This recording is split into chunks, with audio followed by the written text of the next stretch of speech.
Hey there, Mr. Redder here. Welcome back to another episode of Reddit Podcast Stories, where today, my girlfriend of 7 years asked for a break while she's on a solo trip in Europe.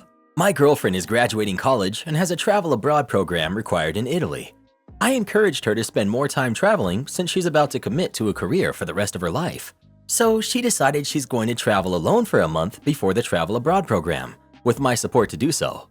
She's been to Europe twice, once with me and another time with her girlfriends. When we went together in 2019, she had to leave early and I traveled with my brother before traveling solo for a week. Was she totally comfortable with me going to the Greek party islands alone? No. So we agreed that I would text her periodically and text her when I got home, and I did. Fast forward to the present, where she meets up with her girlfriends to go to Ibiza, Party Island. Am I totally comfortable? No. Thus again, we agreed to just text periodically and let me know when you get home safely. I don't hear from her for 8 hours. Apparently, she locked her phone for 3 hours and couldn't message me when she got home before falling asleep. I was slightly frustrated and asked some follow-up questions about how that happened because I found it odd. She got defensive and gave me attitude about having to explain herself to me. I explained I have every right to ask, since I've been her boyfriend for 7 years. I dropped the conversation and said we could talk later. She went out again the next night and texted me a short, "headed home." Next time we spoke, she told me that we both need a break. She said I need to work on my confidence and she needs to learn how to love herself without depending on my affirmations. I told her I don't want a break, but if she does, then we need to just break up. She said she didn't want to break up, but is standing firm on requiring a break. So I broke up with her. My thought process is that you don't get to simply say, "I want a break right now because I'm enjoying life and I'll deal with our relationship when I get back." For context, when I was in Greece alone, she got super jealous and angry regarding a situation. What did I do? I left the club and called her immediately to discuss the situation. Imagine if I had said, "I think we both need a break." I'd be regarded as such a bad boyfriend. All to say, I'm pretty hurt. She said the break wasn't to go hook up with others, but to focus on ourselves. Now I've given her all the space she needs. I'm feeling somewhat torn between overreacting over her wanting a break, but I'm also standing firm on that I don't think that's fair of you to do in this situation. I think it's quite admirable that you stood your ground for your beliefs. You do not want a break. She did, and breaking up was the unfortunate consequence of that. It's hard, I get that. From what I've read, I think it was the right call to make, even though you will be sad for quite some time. Take care and good luck. No, you were not wrong, but this only works if you do not take her back when she returns. Otherwise, it will have been the break that she asked for. Meanwhile, she will be free in every sense to do whatever she likes. Good luck. Dude, it's a breath of fresh air to see someone handle the situation as well as you did. I'm not going to get into all the reasons why, but kudos to you. She definitely wanted a break so she could feel better about cheating. You don't go on vacation and suddenly need the break after a night out. Yeah, she wants to be free and hook up with random people whom she will never even see again. Be prepared that she wants to re-enter your life once she's had all her fun. Don't let her. I accidentally started a family with my best friend, and it's the best thing that's ever happened to me. I had a very rough childhood growing up. I didn't have a dad, and my mom was never really there because she had a rough battle with health issues and she got hooked on things. I had friends growing up, but I had my best friend since I was 12. Her name is Lily. We've been extremely close due to our childhood issues, and we had always been there for each other. We had talks of being together, but got cold feet because we were scared if it didn't work, we couldn't recover from that. When I was 18, I didn't really want to go to college. School had never really been for me, so I went into a trade. I work long hours, but it's been worth it, and I make solid money right now for my position. I'll come back to this in a bit. When we were 19, Lily got pregnant by her boyfriend. This dude somehow managed to avoid child support payments and broke up with her and has not seen the kid once in his life. Complete deadbeat. Makes me disgusted. Lily was scared, but I told her I would be here when she needed me. She didn't have parents that would help, but I told her I would help her where I can when the kid gets here. Lo and behold, she gave birth to a beautiful baby named Kelsey. I was there when she was born, and it was a weird moment. I don't know how to explain it, but I did feel happy for her. Now we're 21, and ever since then, Kelsey has had me wrapped around her finger. I've done my round of diapers, bottles, middle of the night screaming, etc. Every day I get home from work, we sit there and we watch her little shows, and we spend a lot of time together as the three of us as well. When we walk, she grabs my pointy finger with her whole hand because it's so little. As of recently, she's begun speaking. She's been calling me Daddy. I've been feeling really weird about it lately, feeling like it's not right and that someday she needs to know the truth. I talked to Lily about it one night and got her opinion on it. She sat there with a slight grin, and then she came up behind me and hugged me. She said, "You're the best dad she could ever ask for," and then proceeded to tell me, "We'll worry about talking to her when she understands. As far as she's concerned, you are her daddy, and you are to me as well." I turned around and hugged her. We had a long talk about what's been going on lately with us, as we've been engaging in not-so-just-friends activities, and she just said, "I like this. I like our family." I just kind of froze for a second and asked her, "Is this what we want to do?" And she followed up by saying, "I think we've been doing this for a while now," and then laughed. We had a great moment and agreed to be a family. I told her I needed to run to the store for some diapers for Kelsey. On the way there, I burst into tears. I cried for maybe a good 30 minutes. I don't even know how to describe what I was thinking and feeling, but I was happy. I just know that there isn't a thing in this world I wouldn't do for these two. It feels like I can relax and reflect on everything that's happened to this point, but also I don't. I basically have a family I'm looking out for. Like, no matter what happens, I have people who will depend on me, and something like that makes me want to be the best man I can. In about another year, I will have my official license for my trade, giving me a substantial pay raise and a new job that I've already lined up. I've already started looking at houses and rings. We've also started talking about having our own once I get my license. I don't know where I'm going with this, but I wanted to share it with someone, but I don't really have those people in my life. Thanks for reading. Don't marry her. It's a trap. You'll regret this long term. You'll never be her kid's father, and she'll never see you that way when she's an adult. You're just setting yourself up to get hurt in the future. Okay, bud, that's your opinion. I didn't ask for it. He's correct, OP. You've been brought up in a crappy family, so you want to give back to the world in this regard, and I can see you have good intentions and a good heart. But your friend got pregnant at 19 from somebody extremely irresponsible. She could have taken all sorts of measures to prevent this, but she did not, at 19. Now she's found you, a responsible man, to dump her responsibilities onto. Her daughter will have a good chance of not seeing you as her dad when she grows up. He's cool and he loved me, but he's not my dad. This is the reaction you're very likely to get. You're being stupid and messing up your life. Isn't it so convenient for her to be so willing to start a relationship with someone like you now? You were friend-zoned until this. I'm assuming she's fairly more attractive than you are, so this is maybe why you're acting this way. But I'd simply let it all go. It's okay. Just say sense of responsibility overwhelmed you and leave her. There's a good chance of her cheating on you in the future. Let's hope OP is one in the thousands that will get this situation to work and last until old age. Let's hope he's not one of many thousands that will be coming to Reddit telling his story of how his girlfriend or wife is no longer the same person that he helped through her pregnancy, that he paid for her daughter's wedding, but now daughter wants biological dad to walk her instead. This is life, and the rolling of the dices will be different for each of us. Good luck to OP for the best outcome. LMAO, congrats on being her second choice and raising someone else's kid. Well done. Second choice? What's wrong with you? You sound like you're jealous of the fact that he's found love with someone who actually cares about him. Any guy can get someone pregnant, but it takes a real man to man up and raise a baby. We need more men like OP in our world who are willing to step up and do the right thing, and less people like you who want to insult others because you're miserable with your own life. But he is second choice. She never wanted to be with him in the past. He says they got cold feet, but what he means is she got cold feet. It wasn't until she was a single mom that he was already supporting that she realized how much use she could get out of him as a stand-in dad and an okay partner to settle down with for now. This is what happens all the time, and it's humorous to me that people deny it's how reality works. Bro raising someone else's kid. OP. And, as far as I'm concerned, she's mine. The minute she grows up, she's gonna go out looking for her biological daddy. You're a great man though, but stepkids ain't ever turn yours. She's going to leave to find her real dad and then come home with another completely unrelated baby that OP is going to raise in 15 years. LMAO. Yowza, the minions on Reddit are getting feisty today. Yes, sir, we do expect payment up front. A little background info. I live in a popular tropical tourist destination, and one of my jobs is as crew on a snorkel boat. I set up the boat before the trip, lifeguard, give history about the area, etc. My captain is also the owner of the business, so what he says goes and knows the local waters like the back of his hand. Our company consists of him, me, and his girlfriend, who manages bookings, phones, and emails. We aren't low quality, but we don't offer full meals or entertainment on board and focus solely on the snorkel experience.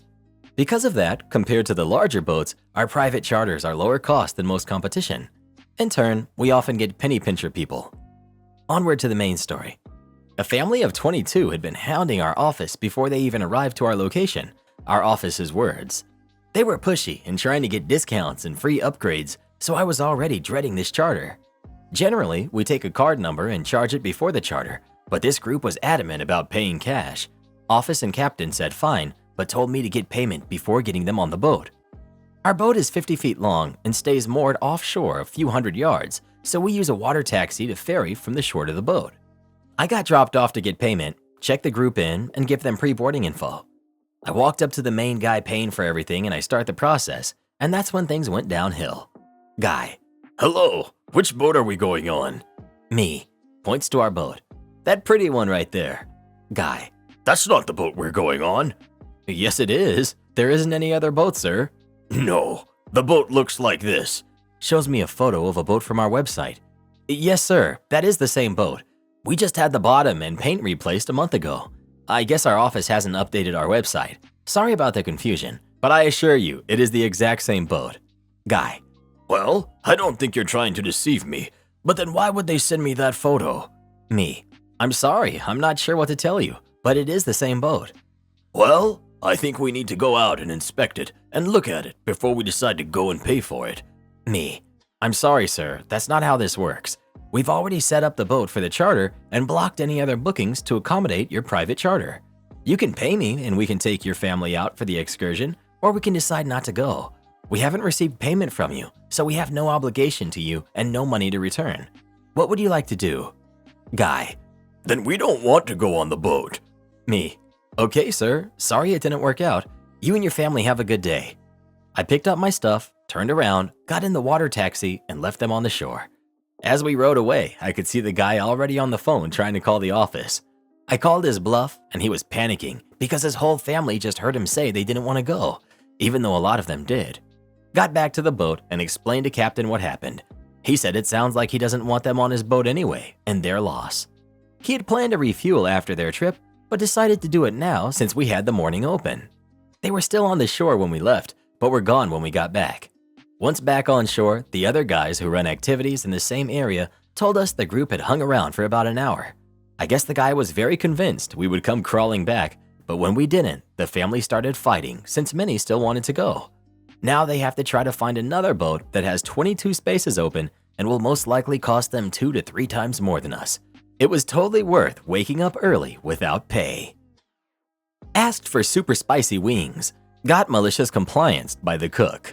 In the time before time, when I was in college, a buddy of mine and I used to go to Buffalo Wings night every Monday at the local joint. In New York, so the wings were legit, except the hottest level they had was never really that spicy, just a bunch of Tabasco. One day we were really jonesing for hot. We had physically seen the cook in prior visits, big burly, don't mess with me type of person. I told the waiter to write down our directions to the cook. We said, Table 8 says you cannot make these wings spicy enough for us because you are not enough of a man to make them hot. He first refused to write that down. We slipped him a $10 bill, big money back then, and said, just blame us. A pitcher of beer and 1 dozen wings for each of us came out. They smelled spicy, so we were stoked. Had 1 bite of 1 wing, immediately chugged our 16-ounce beer because, OMG, how did he make these so spicy on a whim? We each ate the remainder of our very first wing. That pitcher of beer was annihilated. We hadn't noticed, but the cook was sticking his head out of the door watching us. At this point, he's crying from laughing so hard. Comes over and says he'll make us a fresh order. Those were the ones sitting at the very bottom of the prep bucket for hours, had been soaking in the chili peppers, etc., and they never served them as a rule. We told him that wasn't right.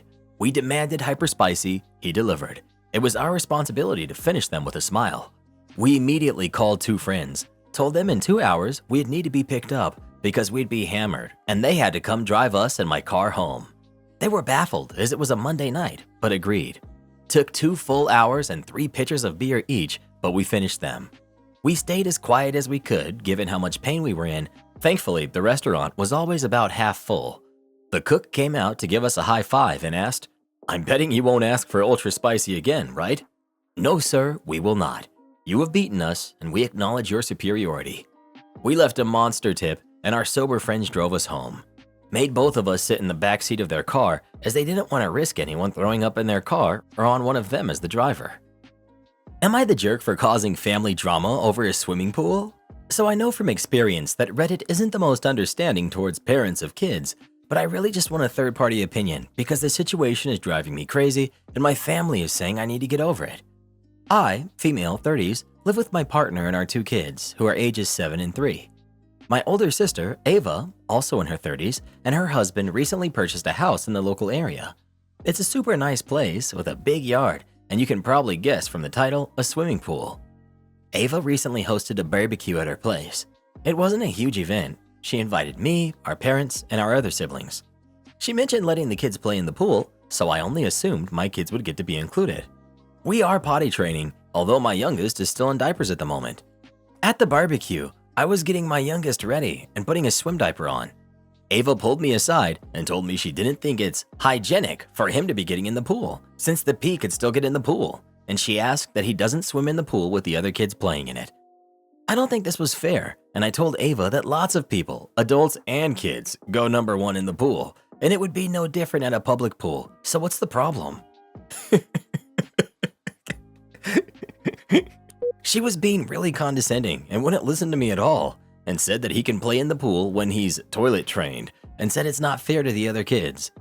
At this point, my son was crying because he wanted to swim in the pool, and I told Ava she was being cold, but it's her house and her pool, so do what you want. Ava accused me of trying to guilt trip her and told me to just drop it. I was getting upset myself at this point, and I told our parents and other siblings about what Ava did. They told me it's not a big deal and that it's not worth arguing with her over and to try to not let it bother me. I wasn't happy with this because this essentially means they're siding with her and downplaying how she treated me and my son. I left the barbecue early with my family because we didn't feel welcome after that. The next day, Ava messaged me a whole paragraph and said that she's sorry that I'm upset and that she wasn't trying to exclude my son for the sake of it. It was a super non-apology, and I told her I don't want to hear it and that she's damaged her relationship with her nephew and she's not the one who had to deal with him being upset. Ava snapped at me out of nowhere and said I'm being dramatic. I told her to grow up and said that I have a very valid reason to be mad and she needs to stop acting like a teenager. Ava showed these messages to everyone and everything's just a bit up in the air. I feel like I'm right here, but the rest of my family doesn't seem to agree. How the heck are people voting not the jerk here? You're the jerk 100%. First and foremost, it's not your pool, it's Ava's. And it's totally reasonable for her to not want your kids to be going to the bathroom in it. You're the jerk. Not sure why doing this in the pool is considered okay by a lot of people, but it's disgusting, and your sister has a right to say no. You're the jerk. You act like it's normal to do this in pools. Your sister put a very sensible boundary. You're acting entitled. You're the jerk. Doing this in a pool is gross. It's gross when it's in a public pool. It's gross when it's in a private pool. All the people that say, but there are chemicals to clean it up. Do it in a cup, then ask how many chemicals need to be added to the cup before they would dump that glass of water on their head. It's just gross. She wanted to keep her pool clean from your little mess machine. Frankly, after you made your thoughts on it known, I wouldn't have let your other kids in either. My pool isn't for people who do that. Why do I have a feeling everyone making the biggest stink about this, they probably did the same thing when they were little? Because they did. We all did. What if I told you I never stopped Reddit, boy? Oh, I'm so not going swimming with you again. Am I the jerk for insisting my husband sleep in the nursery once a week? Backstory. I'm a stay-at-home mom, and my husband works 4 10-hour shifts a week, waking at 4:30 a.m. Our 7-month son still drinks 1 2 a.m. bottle. I do this 6 nights a week, but want 1 night off on one of my husband's 3 weekend nights, so that I can get 1 uninterrupted deep night of sleep a week. Additionally, I want him to sleep in the nursery with my son for that 1 night, where we also have a nice twin bed. He wants to stay in our master for all 7 nights a week. My reasoning, I'm a much lighter sleeper than my husband and always wake up to even small movements and sounds on the monitor. My husband sleeps through a lot and most. For instance, in the past, he has claimed our son slept till 9 a.m., when in reality, he slept until 7 a.m., and then made lots of loud, playful noises in his crib, and my husband never woke up to them. I've had nights up with my son crying multiple times, and he thought the baby slept through the night. Even if my husband does the 2 a.m. feed, if he stays in the master, I still will be the one who wakes up frequently on my night off, since the monitor would still be in the room with us. I'd likely have to wake him up when our son wants to be fed. My point of view is, I would still carry the mental load of that night too, since I'd still be listening to and hearing the monitor, and thus wouldn't actually get better sleep. I feel I deserve one night a week where I can truly sleep deeply with no monitor and no listening for the baby, and be able to trust that my husband has the situation fully handled as he is in the room with him. I also don't feel comfortable just having no monitor at this age, as our son is at the mobile age where he gets himself into trouble, such as arms and legs caught in the crib but can't get himself out of it. My husband's reasoning is he is happy to do baby duties, but wants to do so from his bed instead of the nursery, and feels it is an unreasonable ask to be asked to sleep in the nursery once a week. He thinks if I wake up to the baby on his night, that isn't his problem. He thinks I'm overly paranoid, and that if I have trouble sleeping with the monitor, we should just turn off the monitor. The nursery is 10 yards down the hall from the master, and we, me, likely would still hear him without monitor if he cried loudly, but wouldn't be able to hear quieter noises without a monitor.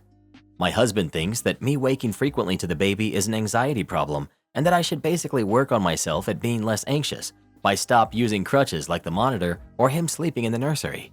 He feels that by sleeping in the nursery, he is enabling anxiety and paranoid behavior. Additional relevant info. Our baby can't sleep in the master with us due to lack of space. I don't want this arrangement forever, either until he drops that feed or turns 1, whichever comes first. My husband knows that I'm posting and helped edit his side. He will go with what the internet decrees. Edit to add. We have already been doing it this way for the past month, and my husband wants to discontinue doing it this way. I do feel that I get much better sleep this way and am able to sleep through. I usually have to ask my husband the next morning if he fed the baby because I didn't hear anything and slept through. Not the jerk. One night a week of uninterrupted sleep should be the priority. I don't really see why your husband has a problem with sleeping in the nursery one night to allow this.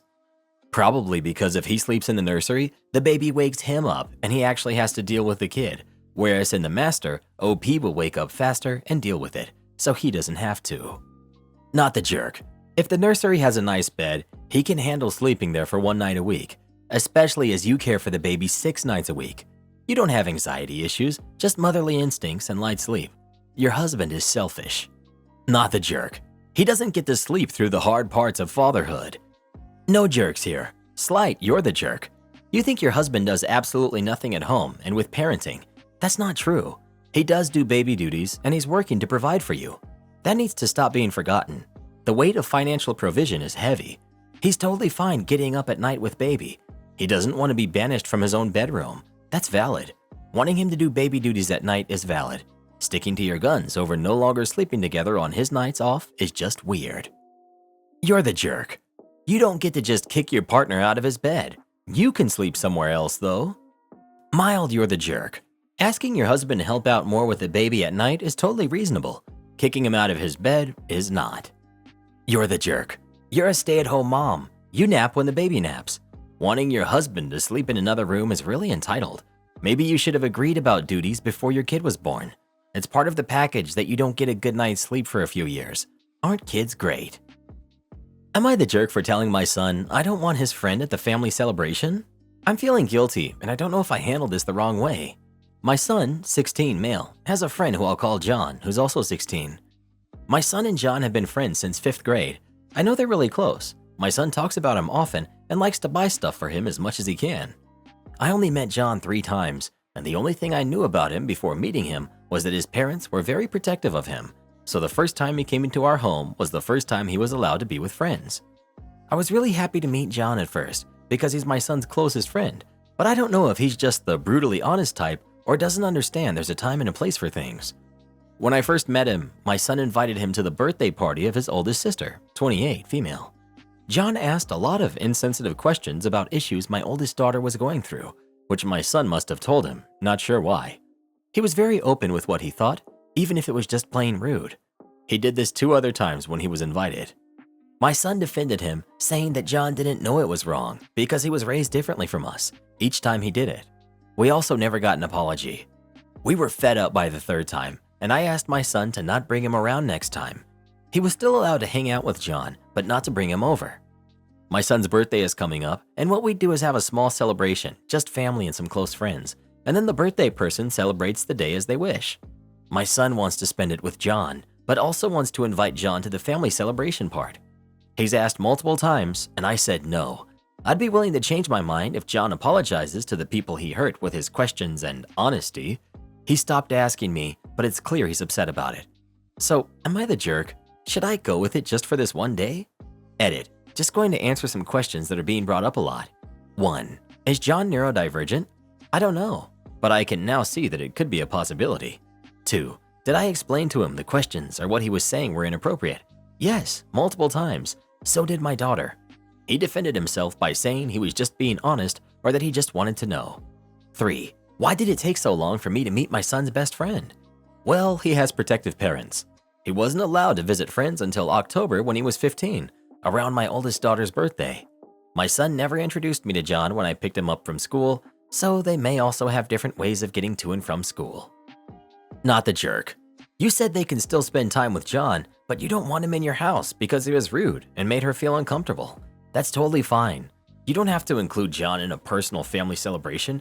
He still gets to hang out with John on his birthday. I think that's fair. It's your house, and you get a say on who comes in. You're the jerk. It's your son's birthday. Why not let him have his friend come over? I'd understand if it was another family member, but it seems a little cruel you don't want to let your son have who you described as his closest friend at his birthday party. If his parents are very protective and don't let him go out that much, it's very likely explains why he doesn't have certain social skills. You should talk to your son about discussing with John what's okay to share that you know and what needs to be kept to himself. Or if he tries that in front of you again, straight up say to him that it's not the place to be asking those things. My husband left me. Now his ex-wife wants me to pay the child support he owes her. To make a long story short, I'm female 25 and my husband, male 33, just walked out on us a little over a month ago. He completely just up and abandoned me, our 5-year-old and our 18-month-old. He has an ex-wife in her 30s and they have a 12-year-old daughter from their marriage. No formal custody involved, but we would usually get my stepdaughter every other weekend, and my husband would pay his ex the child support every month on the 1st when he got paid. My husband's excuse for just leaving us in the dust was that I am damaged goods, and he couldn't hack it being a father anymore. He didn't feel any joy in parenting and wanted to live a free life, so he changed his number, blocked me on all social media, changed all of his passwords, and told his friends and family not to speak to me. It turned my entire life upside down. I've been a stay-at-home mom since our eldest was born, got my degree, and we talked about me going back to the workforce once she entered kindergarten this year in the fall. But it was nothing set in stone. My husband literally gave me an allowance every week to buy groceries, pay bills, buy diapers, anything else the kids needed, etc. I would always stash a little bit away, but he definitely was the breadwinner in our relationship. My husband's ex-wife messaged me earlier today asking if we could talk about something serious. I asked her what was up. She asked if I could pay her for the amount of child support my husband usually gives her every month on the 1st. I curiously asked her how much because my husband never told me exactly the amount he gave her. I never really thought it was any of my business.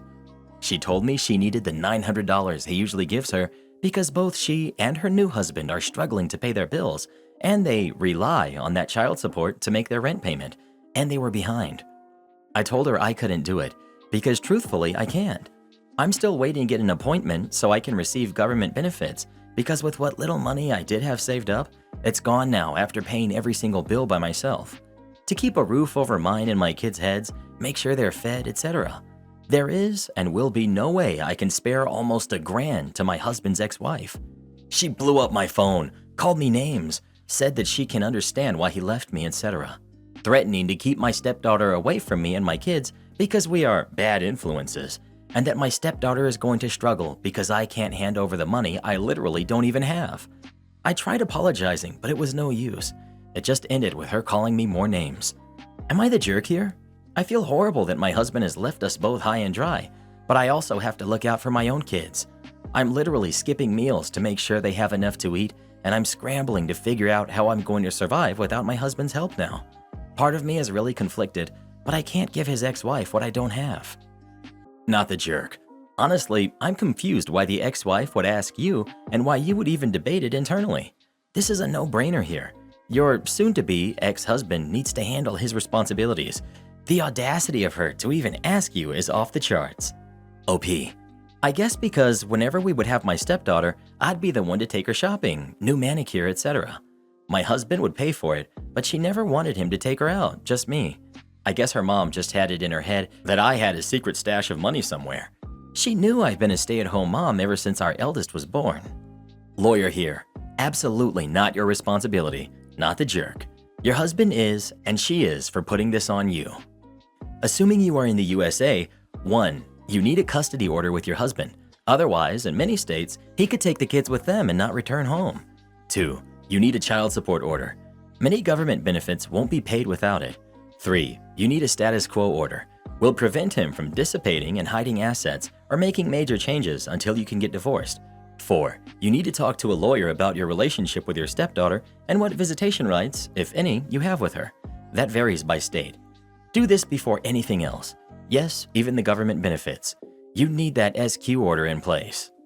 Welcome to our newest subscribers, Nay's Life, The Maker, and Carrie Jane Day. Subscribe to our channel right now, and you could get a shout out in our next video. And come watch this video next. You won't believe what happens in that one.